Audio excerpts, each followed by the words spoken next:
माननीय प्रधानमंत्री नरेंद्र मोदी जी।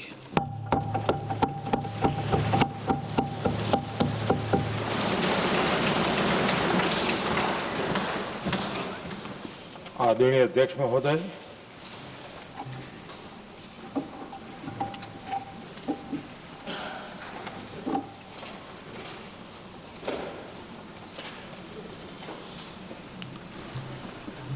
आदरणीय अध्यक्ष महोदय,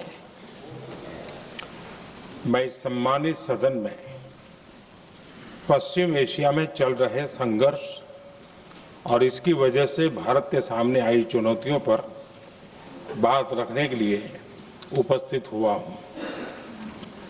इस समय पश्चिमी एशिया की हालत चिंताजनक है।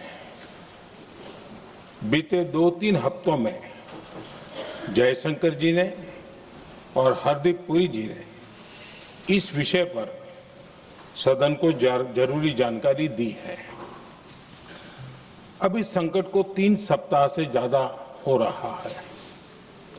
इसका पूरे विश्व की अर्थव्यवस्था पर, लोगों के जीवन पर बहुत ही विपरीत असर हो रहा है।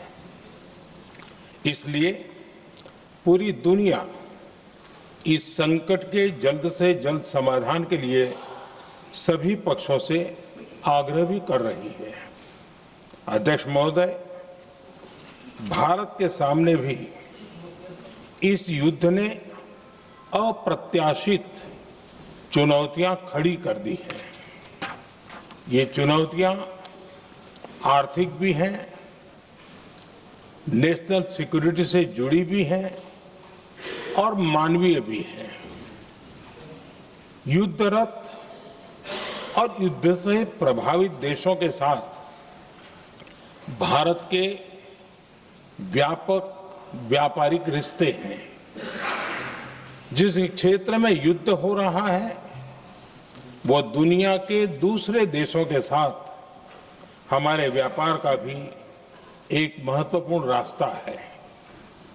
विशेष रूप से कच्चे तेल और गैस की हमारी जरूरतों का एक बड़ा हिस्सा यही क्षेत्र पूरा करता है। हमारे लिए ये रीजन एक और कारण से भी अहम है। लगभग 1 करोड़ भारतीय खाड़ी देशों में रहते हैं और वहां काम करते हैं। वहां समंदर में जो कमर्शियल शिप चलते हैं उनमें भारतीय क्रू मेंबर्स की संख्या भी बहुत अधिक है। ऐसे अलग अलग कारणों के चलते भारत की चिंताएं स्वाभाविक रूप से अधिक है। इसलिए ये आवश्यक है कि भारत की संसद से इस संकट को लेकर एक मत और एकजुट आवाज दुनिया में जाए।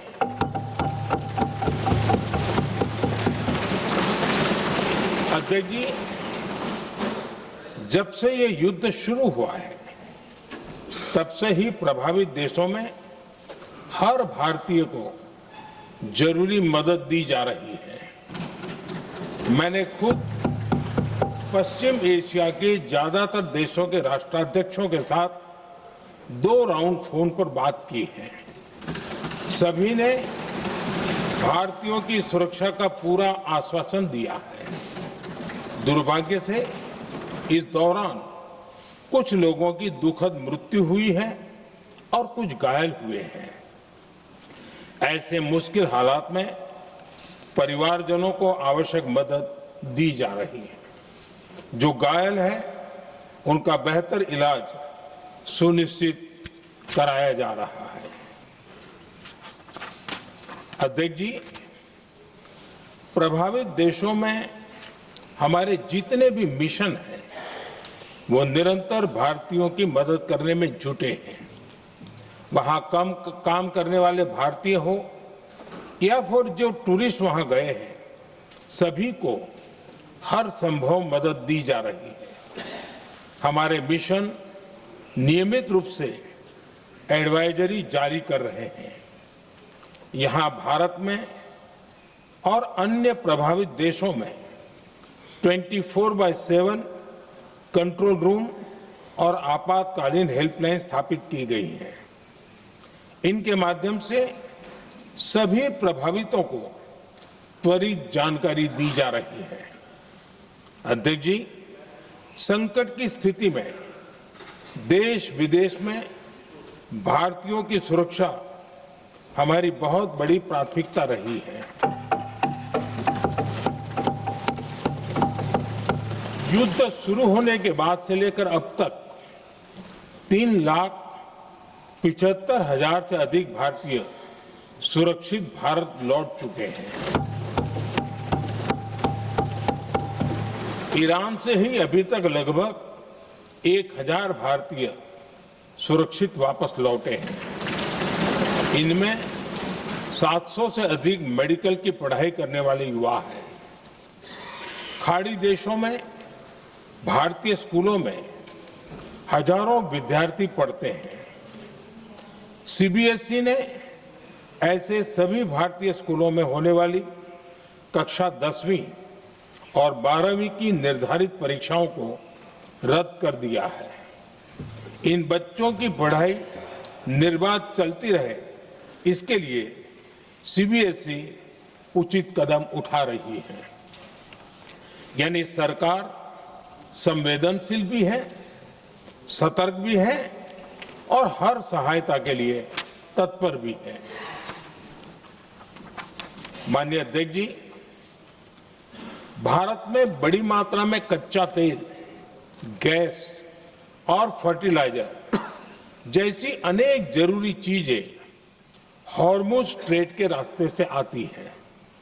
युद्ध के बाद से ही हॉर्मुज स्ट्रेट में जहाजों का आना जाना बहुत चुनौतीपूर्ण हो गया है। बावजूद इसके हमारी सरकार का ये प्रयास रहा है कि पेट्रोल, डीजल और गैस की सप्लाई बहुत ज्यादा प्रभावित न हो।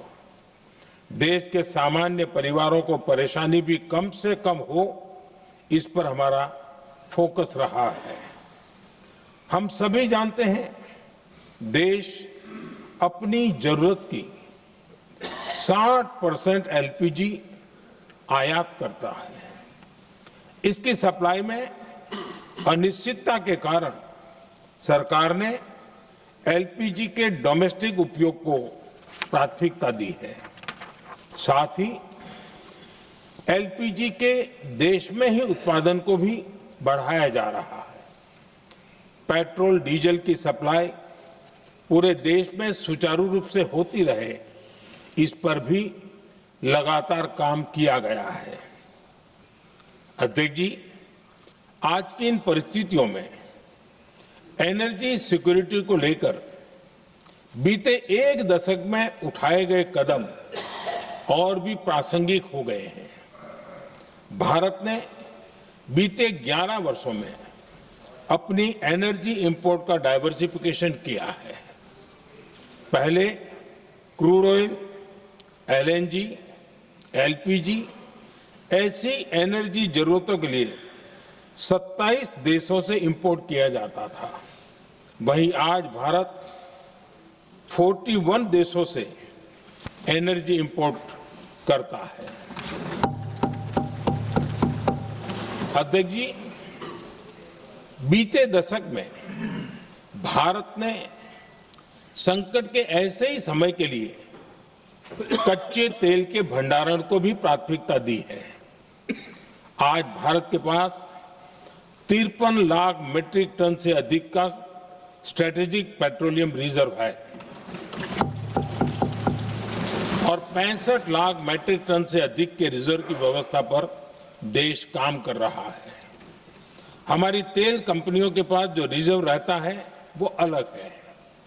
बीते 11 वर्षों में हमारी रिफाइनिंग कैपेसिटी में भी उल्लेखनीय वृद्धि हुई है। अध्यक्ष जी, सरकार अलग अलग देशों के सप्लायर्स के साथ भी लगातार संपर्क में है। प्रयास ये है कि जहां से संभव हो वहां से तेल और गैस की सप्लाई होती रहे। भारत सरकार गल्फ और आसपास के शिपिंग रूट्स पर निरंतर नजर बनाए हुए है। हमारा प्रयास है कि तेल हो, गैस हो, फर्टिलाइजर हो, ऐसे हर जरूरी सामान से जुड़े जहाज भारत तक सुरक्षित पहुंचे। हम अपने सभी वैश्विक सहयोगियों के साथ निरंतर संवाद कर रहे हैं ताकि हमारे मैरीटाइम कॉरिडोर सुरक्षित रहे। ऐसे प्रयासों के कारण बीते दिनों हॉर्मुज स्ट्रेट में फंसे हमारे कई जहाज भारत आए भी हैं। अध्यक्ष जी, संकट के इस समय में देश की एक और तैयारी भी बहुत काम आ रही है। पिछले 10-11 साल में इथेनॉल के उत्पादन और उसकी ब्लेंडिंग पर अभूतपूर्व काम हुआ है। एक दशक पहले तक देश में सिर्फ 1-1.5% इथेनॉल ब्लेंडिंग कैपेसिटी थी।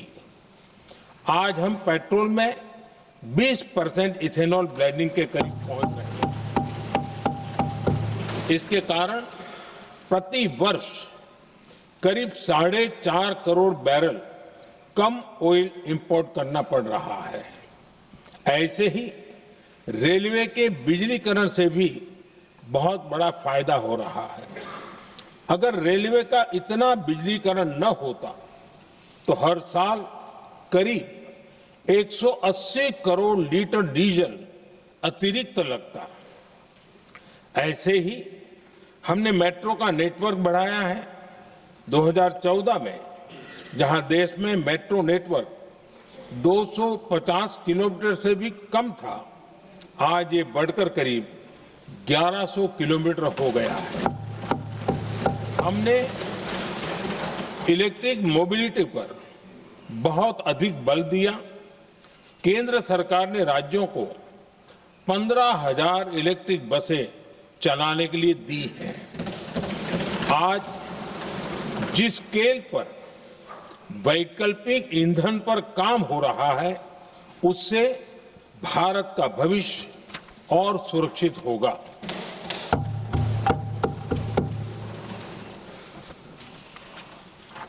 आदरणीय अध्यक्ष जी, हम जानते हैं कि एनर्जी आज इकोनॉमी की रीढ़ है और ग्लोबल एनर्जी नीड्स को पूरा करने वाला एक बड़ा सोर्स वेस्ट एशिया है। स्वाभाविक है कि दुनिया भर की अर्थव्यवस्था वर्तमान संकट से प्रभावित हो रही है और भारत पर इसका कम से कम दुष्प्रभाव हो, इसके लिए निरंतर प्रयास किए जा रहे हैं। सरकार इसके शॉर्ट टर्म, मीडियम टर्म और लॉन्ग टर्म ऐसे हर असर के लिए एक रणनीति के साथ काम कर रही है। आज भारत की इकोनॉमी के फंडामेंटल्स मजबूत है। इससे भी देश को बहुत मदद मिली है। हम हर सेक्टर के स्टेक होल्डर्स के साथ चर्चा कर रहे हैं। जहां भी जरूरत है उस सेक्टर को आवश्यक सपोर्ट दिया जा रहा है। भारत सरकार ने एक इंटर मिनिस्ट्रियल ग्रुप भी बनाया है। ये ग्रुप हर रोज मिलता है और हमारे इंपोर्ट एक्सपोर्ट में आने वाली हर दिक्कत का आकलन करता है और ये ग्रुप आवश्यक समाधान पर भी निरंतर काम करता है। मुझे पूरा भरोसा है कि सरकार और इंडस्ट्री के साझा प्रयासों से हम परिस्थितियों का बेहतर सामना कर पाएंगे। माननीय अध्यक्ष जी, एक बड़ा सवाल ये है कि युद्ध का खेती पर क्या प्रभाव होगा।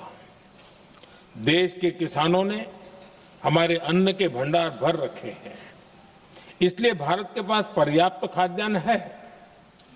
हमारा ये भी प्रयास है कि खरीफ सीजन की ठीक से बुआई हो सके। सरकार ने बीते सालों में आपात स्थिति से निपटने के लिए खाद की पर्याप्त व्यवस्था भी की है।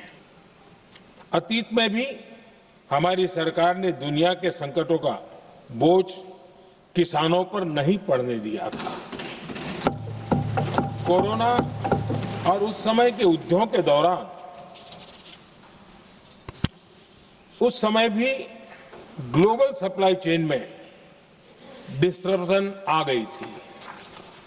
दुनिया के बाजार में यूरिया की एक बोरी 3,000 रुपये तक पहुंच गई, लेकिन भारत के किसानों को वही बोरी 300 रुपये से भी कम कीमत में उपलब्ध कराई गई। अध्यक्ष जी, देश के किसानों को इस प्रकार के संकटों से बचाने के लिए भी बीते वर्षों में अनेक कदम उठाए गए हैं। पिछले एक दशक में देश में 6 यूरिया प्लांट शुरू किए गए हैं। इससे सालाना 76 लाख मैट्रिक टन से अधिक की यूरिया प्रोडक्शन कैपेसिटी जुड़ी है। इस दौरान डीएपी और एनपीकेएस जैसी खाद का घरेलू उत्पादन भी करीब 50 लाख मैट्रिक टन बढ़ाया गया है। इतना ही नहीं, तेल और गैस की तरह खाद के आयात को भी डाइवर्सिफाई किया गया है। ऐसे ही डीएपी और एनपीके के आयात के लिए भी हमने अपने विकल्पों को विस्तार किया है। अध्यक्ष जी, सरकार ने देश के किसानों को made in India nano urea का विकल्प भी दिया है। सरकार किसानों को प्राकृतिक खेती के लिए भी प्रोत्साहित कर रही है। पीएम कुसुम योजना के तहत किसानों को 22 लाख से ज्यादा सोलर पंप दिए गए हैं। इससे भी डीजल पर उनकी निर्भरता कम हुई है। मैं सदन के माध्यम से देश के किसानों को विश्वास दिलाता हूं कि सरकार किसानों की हर संभव मदद करती रहेगी। आदरणीय अध्यक्ष जी, युद्ध का एक बहुत बड़ा चैलेंज ये भी है कि भारत में गर्मी का मौसम शुरू हो रहा है। आने वाले समय में बढ़ती गर्मी के साथ बिजली की डिमांड बढ़ती जाएगी। फिलहाल देश के सभी पावर प्लांट्स के पर्याप्त कोल स्टॉक उपलब्ध है।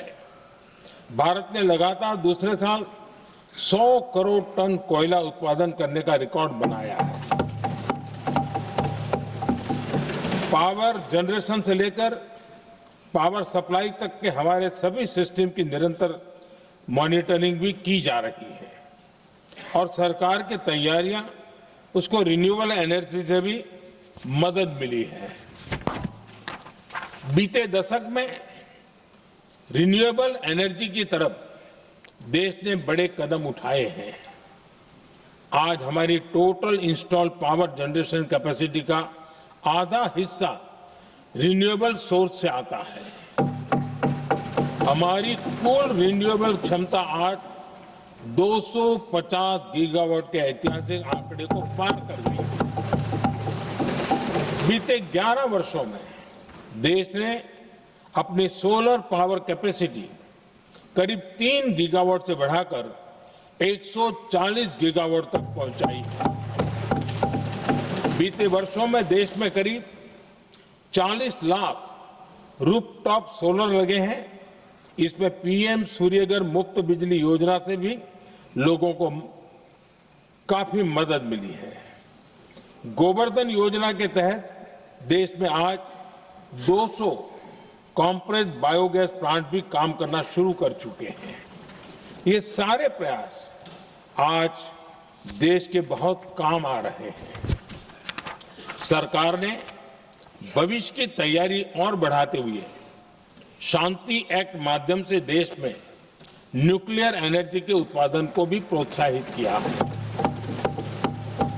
कुछ ही दिन पहले small hydro power development scheme को भी हरी झंडी दी गई है, जिससे अगले 5 वर्षों में 1500 मेगावाट नई हाइड्रो पावर कैपेसिटी जोड़ी जाएगी। आदरणीय अध्यक्ष जी, जहां तक डिप्लोमेसी की बात है, भारत की भूमिका स्पष्ट है। शुरुआत से ही हमने इस संघर्ष को लेकर अपनी गहरी चिंता व्यक्त की है। मैंने स्वयं भी पश्चिम एशिया की सभी संबंधित नेताओं से बातचीत की है। मैंने सभी से तनाव को कम करने और इस संघर्ष को खत्म करने का आग्रह किया है। भारत ने नागरिकों, एनर्जी और ट्रांसपोर्ट से जुड़े इंफ्रास्ट्रक्चर पर हमलों का विरोध किया है। कमर्शियल जहाजों पर हमला और हॉर्मुज स्ट्रेट जैसे अंतर्राष्ट्रीय जलमार्ग में रुकावट अस्वीकार्य है। भारत डिप्लोमेसी के जरिए युद्ध के इस माहौल में भी भारतीय जहाजों के सुरक्षित आवागमन के लिए निरंतर प्रयास कर रहा है। अध्यक्ष महोदय, भारत हमेशा से ही मानवता के हित में और शांति के पक्ष में अपनी आवाज उठाता रहा है।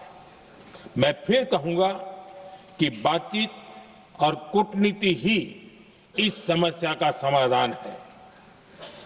हमारे हर प्रयास तनाव को कम करने, इस संघर्ष को समाप्त करने के लिए है।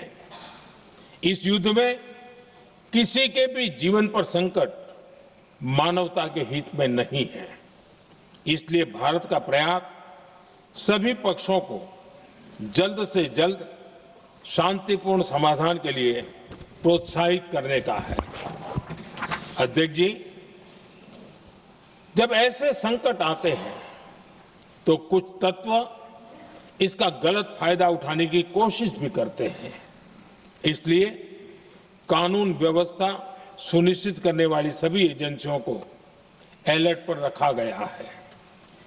कोस्टल सिक्योरिटी हो, बॉर्डर सिक्योरिटी हो, साइबर सिक्योरिटी हो, स्ट्रेटेजिक इंस्टॉलेशंस हो, सबकी सुरक्षा को और मजबूत किया जा रहा है।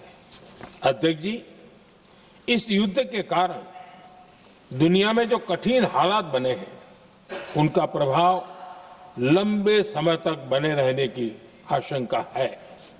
इसलिए हमें तैयार रहना होगा, हमें एकजुट रहना होगा।